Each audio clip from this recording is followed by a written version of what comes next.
There is a very, very interesting game on absolutely incredible defense based on a counterplay. Was played between two famous Grandmasters, Yuri, Averbach, and Boris, Spassky. So there was King's Indian defense, knight f6, c4, g6, knight c3, bishop g7. So e4, d6, bishop e2, castle, and bishop g5. This is so-called Averbach variation that was played by author of the variation Averbach. c5, d5, queen a5. Nowadays, it's known that it's not the best way to play for black. So nevertheless, queen a5 was played, bishop d2, a6, a4, e5, g4. This position is already bad for black. And just to explain it to you, why is this position bad? Because white has more space advantage, but space advantage white always has in King's Indian. Black does not have any play on a queen side. As a matter of fact, eventually queen is going to have to leave, and white may have potential play on a queen side. And definitely black does not have much chances on the king side. And if they try something like knight e8 followed by f5, that may be also very dangerous, because king side opens and white is better prepared on that side of the board. Knight e8, h4, and black did play f5. White played h5, black played f4, and white played in this position g5. Now, this is a very interesting move. After queen d8 and bishop g4, you see that white is exchanging, after bishop g4, exchanging light square bishops, and you see that black's light square bishop is better than white's, so all black pawns are on dark squares, and that's not a very good position for black. So after bishop g4, knight c7, bishop takes c8, queen takes c8, knight f3. Now, this position is very, very bad for black. The reason why this position is bad, because you see there is only one square, one bishop on the board for each side, and black's dark square bishop is totally blocked by their pawns. The pawn structure, f4, e5, d6, c5, makes the g7 bishop very bad, and white has very good potential to start play on a queen side. So black is in some kind of trouble.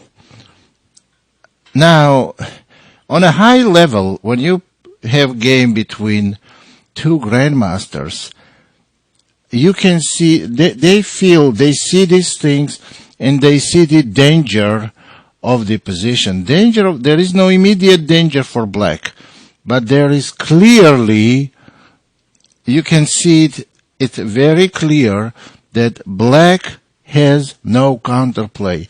And that's what makes next move absolutely amazing. If you put this move in any computer program, I'm sure you're going to get 2 question marks next to it. But humans, that's why we have better intuition and better different criteria for determining good or bad moves. Anyway, the move is knight c6. D takes C, and B takes C. Well, white took this knight for two different reasons. One, they don't want black knight to go to D4, and the second piece is a piece. So they took on C6, pawn takes on C6, and now let's talk about this position. White has an extra piece, but there are too many pawns on the board. There are no open files and no area on the board where white can create some play and win with an extra piece in the game. Position is closed. Black is getting potential knight e6 and knight d4 to put nicely. Also, they got open b file, so they have some play, and it's very difficult for white to open position. If position was opened, for example, if we took these 2 pawns off the board, and then this piece is going to come into the game, and I'm sure on C and D files white can double or triple. Eventually an extra piece is going to win quickly, but that's not the position here. So white goes knight h4, attacking g6 pawn, queen e8, white takes on g6, black takes, white plays queen g4, white brings pieces close on the king side, but there is no threat they can create in very near future. Rook b8, knight to d1, knight to e6. You see now knight is coming to d4. Black has one less piece, but the pieces they have, they're very active. Rook is very active, knight is very active. Now, this sacrifice that black performed is not an aggressive way to play, not at all. It's a defensive. Sometimes the counter, actually a lot of times, maybe most of the time, the counterattack is the best defense. Now they created some play rather than suffocate, and this is very, very instructive. After knight e6, white played rook a3. They want to transfer rook to king side. Knight d4, rook to h3. Queen f7, bishop to c3. Obviously, they want to eliminate somehow this knight on d4. Rook f to e8. Now there goes some maneuvering. You see that after rook f to e8, black may want to try queen takes c4. They didn't want to take on c4 in this position because knight would take on g6. Black played rook f to e8, and that was played in case white wants to take on d4. Then black will take with e-pawn, extending the activity of the dark square bishop, and also putting rook on e-file. So in this position, white played queen g2, and this is kind of hard to explain move. No, actually they played rook to h2, rook 3 to h2. This is also a very hard to explain move.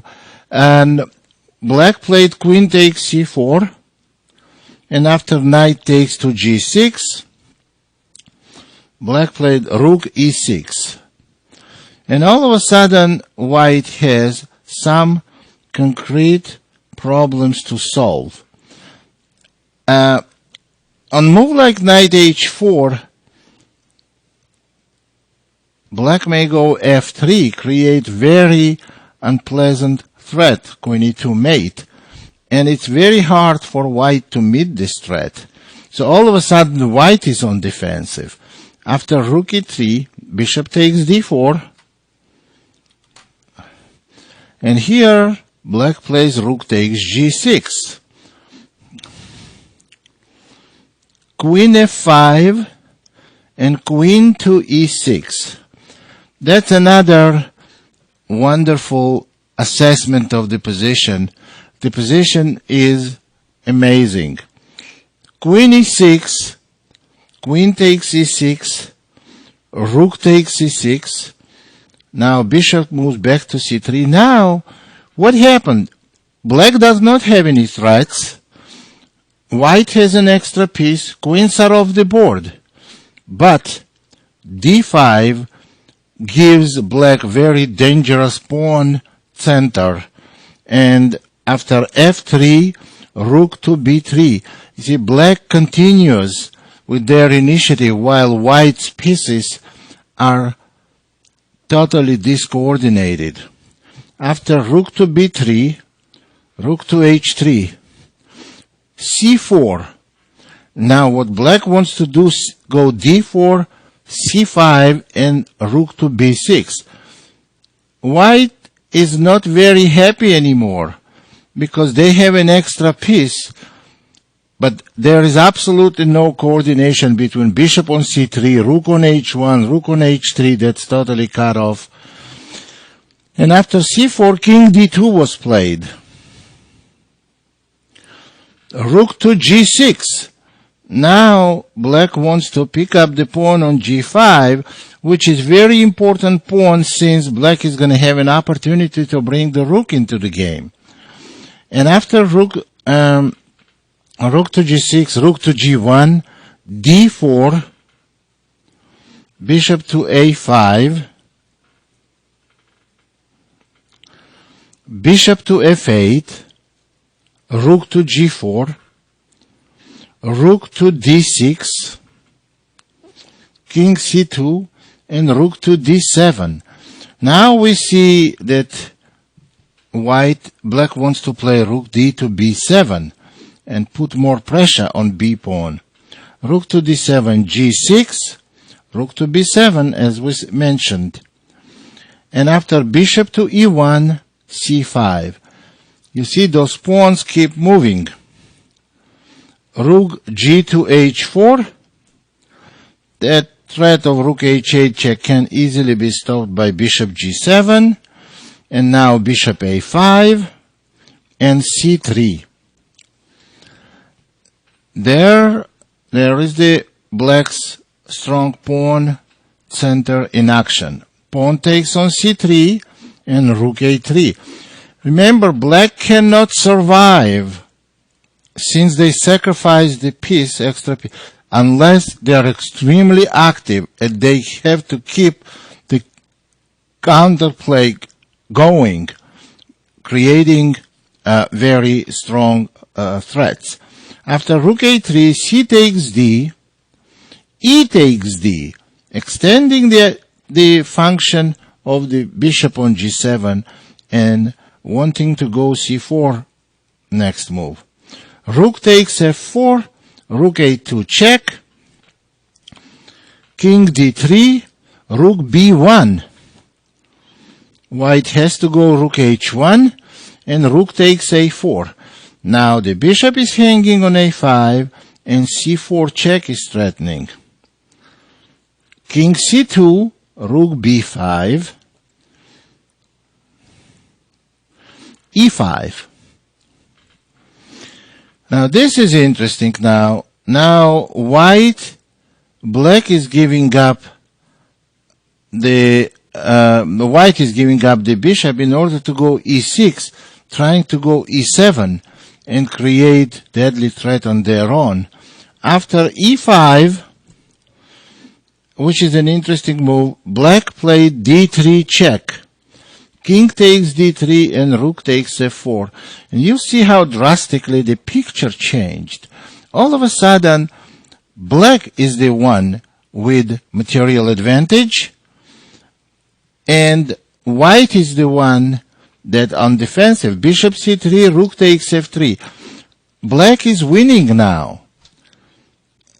And now we will see how white, now it's brilliant defense using the same principles that black used when they sacrificed a piece. White creates very strong counterplay in the endgame, being a lot of material down. King to e4, rook to g3, king to f4, rook takes g6, and knight to e3. Now black has rook and a pawn for knight, but they have very active pieces. Objectively, black is winning. Practically, is not that simple. So white played knight to e3. Black played bishop h8. Well, no, actually black played rook b8 here, and white plays knight f5, creating primitive threat knight e7 check, rook f8, rook h5, rook e8, king to e4, getting off the pin, rook g1, rook h3, bishop f8, king d5. It's amazing how active all of a sudden white is. They want to go e6 and create a mating threat even on h8. So black has to be careful here. Rook d1 check, king to e4, rook c1, king to d5. It's easy to criticize black in this position, what they should have done, but it's not easy to win because those pawns on c5 and a6 are very difficult to move them, while white has a strong threat of going e6. Rook d1 check, king e4. Now rook d7. Here white decided to play knight h6. Obviously, if black wants to win, they must take on h6, because king h7 will just repeat position. So they play bishop takes h6, rook takes h6. Again, now white wants to move the king forward, and also white is threatening e6 move with idea of mating. Rook h7, rook g6 check, king f7, rook f6 check, king e7, and rook c6. Now black has serious problem winning, because if white takes the c5 pawn, it's not easy how they can make much progress, black. So after rook c6, king d7, and rook takes c5, rook h6, now it's already very difficult to win. King d5, white is continuing with their activity. Rook to b6, bishop to a5. Now this is one of the best defensive maneuvers I've seen in the endgame. And Averbach been known, Averbach playing white, been known as one of the best endgame specialists, and he plays bishop a5. Theoretically, if you take 90%, or maybe 95% of positions where rook and pawn versus bishop and pawn, rook and pawn wins. And after bishop a5, black plays rook b5, and now position looks like totally lost for white. But that's the brilliancy of defending maneuver. Here, shocking continuation for white. White plays rook takes b5, a takes b, king to c5 is not good because of rook b8, so white plays e6 check. It looks like totally suicidal. Rook takes e6, obvious answer by black, and king c5. Now we know if white wins this pawn, position is draw, so black must give check, and now king b6. Amazingly, they agreed to a draw, which may seem like totally ridiculous decision made by the black, but this position is a totally drawn. The reason why position is drawn, because white is going to go bishop b4, bishop c5, and king takes b5. But this, you may say, this is 3 moves. Yes, this is 3 moves, but there is nothing white can do to stop it. Actually, a rook d5, white can go bishop b4 and bishop a5 too, back and forth.